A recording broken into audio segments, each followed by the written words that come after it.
Dans la série relative à la déclaration administrative pour les panneaux solaires ou les installations en phase, une des étapes vraiment indispensables est relative au passage du consuel. C'est-à-dire que suivant votre fournisseur, un audit externe peut être obligatoire, comme c'est expliqué d'ailleurs dans le fameux guide Oscar Power. Désolé de revenir encore sur ce site, mais en fait j'ai suivi exactement le guide dans mon contexte et je trouve qu'il est très bien fait, donc autant s'en servir pour cette présentation. Donc de ce fait, sur le site Oscar Power, quand on va dans la partie guide, on se retrouve avec la rubrique démarche administrative. Dans cette rubrique, on trouve différentes informations, donc on a déjà vu une certaine partie dans les vidéos précédentes, mais on trouve une sous-partie qui est spécifique au consuel, donc informations utiles pour le consuel. En effet, on voit très bien qu'on a des schémas électriques installation solaire et schémas électriques des coffrets de protection. Ce qui nous intéresse dans ce contexte-là, c'est vraiment le schéma électrique. On va aller sur la partie ici, schéma électrique installation solaire, et je vais expliquer en détail ce qui est attendu pour le cas du consuel. Donc effectivement, le consuel va exiger une déclaration ou du moins une explication schématique, donc ça s'appelle un schéma unifilaire, permettant de comprendre votre installation depuis le tableau électrique, voire le disjoncteur abonné, jusqu'au bout du panneau, et si vous avez des batteries, jusqu'aux batteries. Donc c'est le genre de schéma qu'on voit ici. D'ailleurs, on va même prendre celui-là, où on voit justement le disjoncteur abonné, les 500 mA. On a ensuite le tableau général électrique, donc avec l'habitation, les usages d'habitation. Mais on a ici justement le début de l'installation photovoltaïque. Donc on a un premier disjoncteur qui va ensuite arriver dans le tableau, le coffret de protection, donc le tableau divisionnaire qui contient tous les appareils relatifs au système solaire. On voit bien au passage que là on est dans un onduleur de chaîne et non pas un micro-onduleur. Donc ça c'est une installation typique pour un onduleur de chaîne. Nous, ce qui nous intéresse, ce ne sont pas des onduleurs de chaîne, ce sont les onduleurs, enfin les micro-onduleurs. Donc les micro-onduleurs, on a la même chose, disjoncteur abonné, 500 mA, ensuite l'interrupteur différentiel 30 mA, ensuite le disjoncteur de 20 A qui va aller avec un câble 3G6 carré vers le tableau divisionnaire qui correspond justement avec l'appareil contenant notamment le cure-relais. En sortie de ça, on retrouve justement le câble qui va aller, donc 3G2.5, qui va aller vers les panneaux solaires avec le câble de terre qui est le câble de structure pour justement la protection contre les surcharges électriques, donc les parafos. Tout ça, en fait, c'est un schéma de base. Donc on a bien une proposition pour télécharger ce schéma, donc on clique simplement sur le download ici, on récupère le PDF, mais ce schéma n'est pas forcément relatif à votre installation. Votre installation peut être bien différente de ce qui est présenté ici. Donc à ce titre, ce qu'on va déjà regarder, c'est quelle est la version qui est proposée par Enphase. Enphase, dans le cas des documentations qui sont proposées, donc on est ici support, certification et schématique, on retrouve schéma au milieu, le schéma unifilaire de tableau électrique. Et on a plusieurs exemples qui sont proposés avec un cas en triphasé, un cas en monophasé, un cas en autoconsommation avec stockage, ou en triphasé autoconsommation avec stockage, etc. Donc là, ces schémas-là, si on en ouvre un comme c'est le cas ici, voilà un exemple du schéma qui correspond à une installation de base avec un cure-relais. Donc là, c'est exactement ce qu'on a, sachant que vu qu'on est dans le schéma officiel Enphase, il intègre des appareils qui ne sont pas présentés forcément dans le guide Oscar Power. Si on revient là-dessus, dans l'exemple qui est cité ici, on ne voit pas forcément dans le micro-onduleur, on ne voit pas forcément la passerelle. Donc elle n'est pas symbolisée parce qu'elle n'est pas non plus obligatoire. Dans le cas du schéma justement proposé par défaut par Enphase, on a bien la passerelle Envoy S-Method qui est simulée avec les pinces de mesure qui sont ici, donc la pince de mesure de production et la pince de mesure de consommation.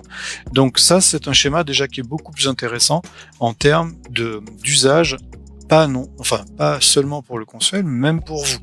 On a aussi un autre exemple, donc là, sur le même, mais on a aussi d'autres exemples. Si on prend celui-là avec stockage, hop, Là, on voit déjà qu'on a une installation un petit peu plus compliquée, puisque là, on retrouve les batteries qui sont connectées sur une autre ligne avec un autre disjoncteur, et on a justement la partie Envoy Method qui est ici, avec les prises de mesure et avec la liste des panneaux solaires qui sont là, et sous chaque panneau solaire, un micro-ondulé. On a un deuxième exemple qui est ici, toujours représentant la même chose, avec à chaque fois quelques petites variations. Je vous laisserai découvrir justement cette installation et les différentes versions qui sont proposées. Notre but, c'est peut-être de partir, c'est bien sûr de partir de ça, mais de faire notre propre installation, puisque là, typiquement, cette installation concerne un certain nombre de panneaux, donc en l'occurrence, je dirais que c'est une quinzaine de panneaux, sauf qu'il en est symbolisé que 1, 2, 3, 4, une dizaine, donc du coup il n'y en a déjà pas 15 mais bien 10, donc cette installation c'est un modèle, ce schéma est un modèle, ce n'est pas un schéma vraiment adapté à votre cas. Vous pouvez très bien avoir qu'une seule batterie et non pas 4, etc., etc. Donc tout ça vous permet de pouvoir comprendre l'idée, ou du moins la logique qui est sous cette installation, ou sous ce schéma obligatoire, mais en aucun cas ne peut directement être envoyé à votre console, parce que votre installation n'a peut-être rien à voir avec ce modèle, ou du moins cet exemple cité. Pour ma part, donc, je suis reparti de ces deux exemples, donc de la version Oscar Power, mais surtout de la version en phase, pour faire ma propre installation. Donc ma propre installation, si je regarde ce que ça donne ici, donc ça c'est une version de l'année dernière, donc au tout début de l'installation lorsqu'elle a été déclarée, dans lequel on ne voit qu'une batterie. Si maintenant je regarde l'installation dans son exemple d'aujourd'hui, je vous montrerai juste après ce que ça représente. Quoi qu'il en soit, ce modèle-là, donc là, on est dans un outil. Donc on a un outil d'électricien dans lequel j'ai déjà préparé, donc fait le schéma qui représente ça.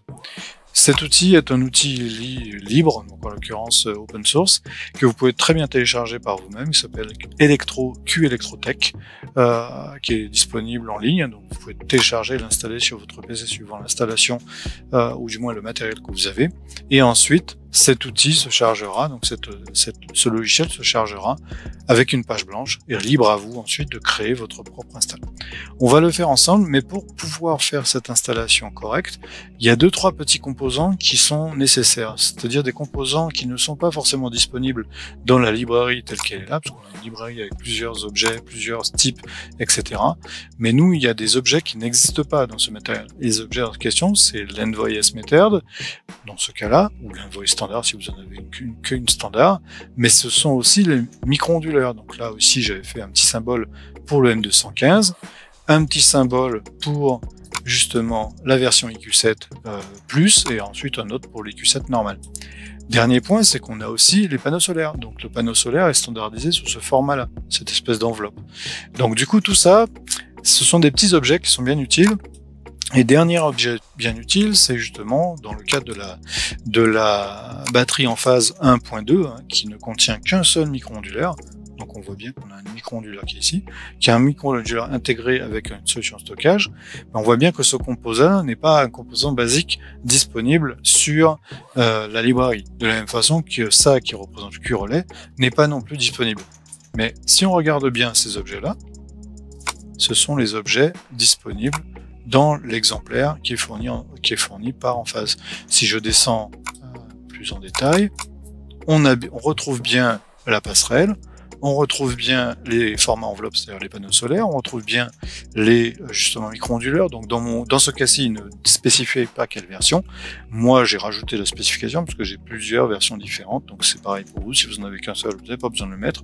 Si vous avez plusieurs versions, plusieurs types, c'est quand même un petit peu mieux de pouvoir les symboliser, c'est-à-dire dire ce groupe-là correspond à des M215, ce groupe-là correspond à des IQ7. Dernier point, on voit qu'on a ici le Q-relais, donc qui est symbolisé, ainsi que qu'est-ce que j'ai d'autre comme petit outil bien pratique. Donc je crois que c'est à peu près tout, on a fait le tour. Donc ces outils-là sont disponibles ici.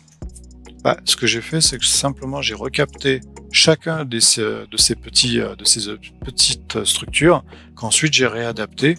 Donc on a ici le panneau, on a le Q-relais, on a le M215, l'IQ7+, l'IQ7 normal et la passerelle, ainsi que la batterie. Donc voilà. Donc tous ces objets de base, en fait, j'ai créé des images PNG avec un filtre transparent, parce que c'est ce qui est nécessaire dans l'outil QElectrotech, de manière à pouvoir les réimporter, à réimporter une image dans l'application. Et cette image-là va vous permettre de pouvoir avoir votre structure de base. Réseau public, donc ça c'est l'extérieur. Le compteur de consommation, donc en gros c'est le Linky. Le disjoncteur général correspond au disjoncteur général 500 mA. Et ensuite on entre dans le tableau électrique. Le tableau électrique, justement, on a déjà la pince de mesure de consommation qui provient de l'Envoyes Meter, et après on a justement le tableau électrique général qui correspond à vos lignes différentes avec les disjoncteurs, etc., etc. Au passage, avant de commencer, on symbolise tout de suite dans le tableau électrique la terre générale, donc la terre de la maison, permettant de pouvoir raccorder le câble de terre provenant des panneaux, de la structure et des panneaux. Donc ça déjà c'est le fameux câble 6 carré. Moi je sais que je préfère mettre la section des câbles, ça permet tout de suite d'avoir la visualisation et aussi de répondre à des questions que peuvent se poser les auditeurs avant leur visite, lorsqu'ils vont étudier ce schéma unifilaire. Donc, ce câble de terre, on le symbolise dès le départ. Donc, pour le symboliser, c'est simplement des traits. Donc, on ajoute des objets en format trait et puis je choisis en mode ici, qui vont être en couleur verte et en version dashline, c'est-à-dire en pointillé. Donc ça, au moins, le câble de terre, c'est fait dès le départ. Ensuite, ce qu'on a ici et là correspond aux lignes dans le tableau. Dans un tableau électrique, on se retrouve à avoir des lignes protégées par un interrupteur différentiel configuré. Donc dans mon cas, ce sont des interrupteurs différentiels de 63 ampères 30 milli en type A sur cette ligne et en type AC sur cette ligne-ci. Donc ça, c'est le tableau général, ce ne sont pas les tableaux divisionnaires. Les tableaux divisionnaires sont représentés ici, et donc ils sont raccordés avec le disjoncteur que vous avez choisi, donc bien sûr un 20 ampères de préférence, et ce 20 ampères va arriver dans le tableau divisionnaire à travers un interrupteur différentiel qui, dans mon cas, est un 25 ampères 30 milli type AC pour celui-là, et un 25 ampères 30 milli type A pour celui-ci. Je ne rentre pas dans le débat pour la typologie à prendre, ce sont ceux qui sont installés, ou du moins ceux qui tournaient à l'époque. En aval de cet interrupteur différentiel, on retrouve le disjoncteur 20 ampères, et juste en dessous, on retrouve bien sûr le Q-relais, sur lequel est connecté le câble 3G25 provenant d'une ligne de panneau, ou dans ce cas-là, pour celui-là, provenant de la batterie. Donc pareil, un câble symbolisé aussi, donc là dans ce cas-ci c'est pas un câble en dash, donc en dotted line, mais simplement un câble normal, et moi j'ai symbolisé la couleur noire de manière à ce que ce soit visuellement plutôt facile à comprendre. Donc ce câble-ci, pareil, je rajoute la dénomination pour dire que c'est un câble 3G25. Si pour votre cas c'est un 3G6 carré, c'est un 3G6 carré. Si maintenant vous êtes en triphasé, dans ce cas-là ce sera un 5G quelque chose. Donc moi je préfère aussi, de la même façon que j'ai spécifié pour le câble de terre, je spécifie aussi le câble, la typologie de câble qui est utilisée pour connecter les appareils qui sont en arrière de cette connectique, et en l'occurrence qui sont soit pour la batterie dans ce contexte, ou soit pareil ici, qui correspondent à mon jeu de panneaux qui sont juste au-dessus. Si on revient donc ici, donc là on a fait la ligne batterie, la ligne correspondant à la batterie. Dans ce cas-là, on est dans la ligne correspondant à la partie panneau solaire. Donc disjoncteur, pareil, on est dans une ligne. Donc là, on pourrait mettre quel numéro de ligne si vous voulez être très précis. Je vous montrerai dans la version finale que moi j'ai aujourd'hui, qui va être encore modifiée. Justement, je vais jusqu'à spécifier quel numéro de ligne se trouve justement l'interrupteur différentiel sur lequel je me connecte à cette source. Ça permet aussi, même pour vous, là c'est pas pour le consuel lui s'en moque de cette partie-là, mais ça permet pour vous de pouvoir avoir une vision très simplifiée, mais très rapide de votre installation. Surtout pour plusieurs mois après, ou quand on doit faire du debugging, ou quand on doit faire une intervention, que ce soit pour une amélioration ou pour simplement une modification de structure. Donc, on revient sur notre interrupteur différentiel, 30 mA type A. Là, on a un disjoncteur de 20 ampères sur lequel, part pour le tableau divisionnaire, 25 ampères 30 milli type AC, avec un interrupteur différentiel de 20 ampères et notre fameux Q-relais. Et juste en dessous du cul relais, on a la pince de mesure qui correspond à la production cette fois, qui est symbolisée ici pour l'Envoyes Method. Donc on a le rouge et le bleu étant pour la consommation, le rouge étant pour la production. Ensuite, ce câble fait son petit chemin et arrive sur la partie solaire photovoltaïque, donc on va le prendre sur le haut, sur lequel on retrouve, comme réellement ça se passe sur votre toit, sur votre bâtiment, donc on retrouve notre câble de masse qui donc passe à travers, donc là on le symbolise, vu que c'est un câble de structure, ce n'est pas un câble qui est connecté à un appareil électrique, mais vraiment qui est connecté aux parties métalliques, on va dire. Donc ce câble, on le fait passer, on le symbolise en le faisant passer à travers les panneaux solaires. Chaque petite enveloppe correspond à un panneau solaire. Moi, je rajoute la puissance de manière à vraiment avoir une visualisation très rapide de quels sont les panneaux solaires qui sont avec telle puissance et quels sont les panneaux solaires qui sont avec telle autre puissance, etc. Pour être sûr qu'on soit raccord, ça vous permet vraiment de vous rafraîchir la mémoire lorsque vous faites le document par rapport à ce que vous avez fait quelques semaines plus tôt ou quelques mois plus tôt. Donc moi, j'ai bien des panneaux 275 watts crête qui sont associés avec des M215, donc des micro-onduleurs de la marque en face, donc en modèle ancien M215. Donc j'en ai 3 dans ce schéma-là. Donc 3 panneaux de 275 watts avec des M215, et de ce côté-ci, on retrouve 5 panneaux donc de 400 watts crête chacun, avec des IQ7+, qui sont interconnectés. Donc on a bien le Q-cable qui est rattaché ici avec le câble qui va se rejoindre là et qui correspond à un boîtier de dérivation à cet endroit-là. Ça vraiment, c'est par exemple idéal pour pouvoir vous rappeler où sont les boîtiers de dérivation, quels sont les appareils qui sont rejoints à cet endroit-là, etc. Mon installation aujourd'hui a 32 panneaux, donc de ce fait, ce mode-là est vraiment la version initiale il y a très longtemps. Aujourd'hui, si je dois ouvrir le document, laissez-moi 2 secondes, alors je crois que je peux le prendre d'ici, test, voilà, 2022, je pense, 2023, voilà. Hop, on va ouvrir. Voilà mon installation actuelle qui va encore changer parce que là je fais des modifications en ce moment par rapport à cette partie électrique, donc ça se passe ici avec là j'ai déjà rajouté un Q-relais. Et il va sans doute y avoir un disjoncteur dédié qui va se retrouver aussi, donc une 3e ligne qui va se retrouver, enfin une 4e ligne qui va se retrouver là pour gérer un pan de panneaux. Donc si je rentre en détail dans cette installation-ci, donc là c'est très proche de la production actuelle, hormis quelques modifications qui ont été effectuées il y a quelques semaines pour encore sécuriser l'installation. Bref, après quelques problèmes que j'ai pu constater. Mais on retrouve la même logique. Donc le réseau public, le compteur de consommation, donc le compteur Linky, ensuite le disjoncteur général, la partie contrôle, enfin pince de mesure pour la consommation. Ensuite, le tableau électrique général. Donc moi, c'est pas vraiment un tableau général, mais c'est l'extension de tableau qui est relié au tableau général par du 16 carré. Donc du coup, pour moi, ça intervient, ça se présente de la même façon.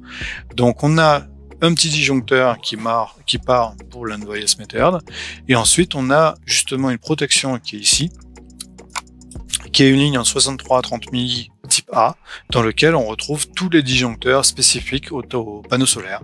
Donc on en a 3 de 20 ampères, il y en aura bientôt un 4e. Donc ça, et là vous voyez ce que je vous disais, extension de tableau ligne 3, extension de tableau ligne 1. Ça pareil, ça vous permet à vous, c'est pas du tout nécessaire pour le consuel, mais c'est plus pour vous pouvoir retrouver rapidement quels sont les connectiques où se trouve justement cette partie électrique. Donc on revient là, on a une ligne qui elle va partir vers les batteries. Donc aujourd'hui j'ai 2 batteries qui sont connectées. Donc la ligne en question est protégée, donc derrière l'interrupteur 20 ampères. On retrouve un interrupteur différentiel 25 ampères 30 milli type A. Ensuite encore un autre disjoncteur. Là c'est un disjoncteur. Ensuite un Q-relais qui est dédié. Et ce Q-relais est connecté donc en 3G25 jusqu'aux batteries.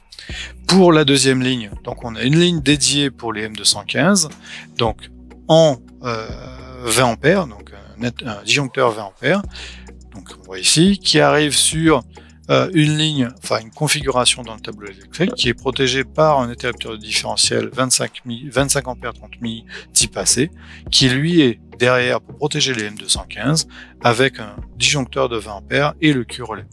on part en 3G de 5 et ce 3G de 5 va justement remonter pour rejoindre un certain nombre de panneaux qui sont sur le toit terrasse, qui sont sur le toit au-dessus de la terrasse, qui rassemblent tout un tas de 250 watts crête.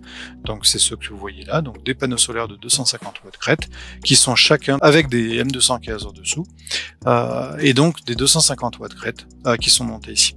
Ensuite, ils rejoignent encore un autre lot, donc on a bien des boîtiers de dérivation qui sont connectés à cet endroit-là, où là ça part vers deux blocs qui sont l'abri bois et l'abri vélo, et qui ensuite partent encore vers cet abri jardin, donc et l'abri vélo qui sont là. Donc là on a un ensemble de panneaux. Et puis le dernier, donc la troisième ligne, qui est ici, qui elle protège les IQ7, donc IQ7 et IQ7+, qui sont derrière, donc toujours dans l'extension du tableau, en 20 ampères.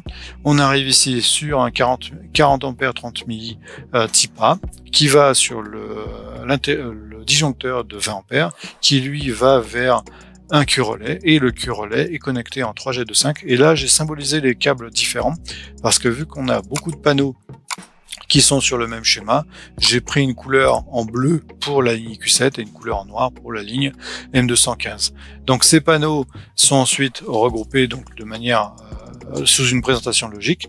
Donc on a bien 6 panneaux sur le toit terrasse de 400 watts. Ensuite on monte, on a 3 qui sont sur le toit terrasse, mais au-dessus de la cuisine. Donc ils sont sur des... là on a différents panneaux d'ailleurs, on a des 340 watts crête, ainsi qu'un M2 275 watts crête et un 340 encore. Donc ils sont des EQ7 normaux. Donc là on a des EQ7+. Donc tout ça, comme je dis, c'est une configuration un peu plus compliquée que le standard. On a aussi d'ailleurs le capteur de mesure, le capteur de production cette fois, qui est ici, qui symbolise bien le passage de tous les câbles provenant justement des différentes lignes de panneaux solaires. Donc ils englobent bien justement les câbles de phase provenant de ces endroits. Donc voilà un peu un exemple d'installation. Donc encore une fois, je répète, cette installation a encore changé. Donc l'installation que vous voyez là n'est pas celle qui est en production. Mais en revanche, le but de cette installation, c'est de pouvoir retrouver la présentation telle qu'elle est là. Donc avec les différents groupes de panneaux, c'est pour ça qu'il faut les compter, regarder vraiment votre présentation dans la partie en phase pour pouvoir vous retrouver. Donc là on a bien 6 panneaux, là on a bien 6 panneaux, là on en a 3, là on en a 1, là on en a 3, etc. etc. Donc ça, cette présentation, c'est la bordure maison, il y en a 3. Donc c'est cette présentation qui va vous aider à comprendre comment présenter justement ce mode visuel qui va être ensuite communiqué au consuel avant l'intervention. Donc ça, c'est à rentrer dans le document du consuel.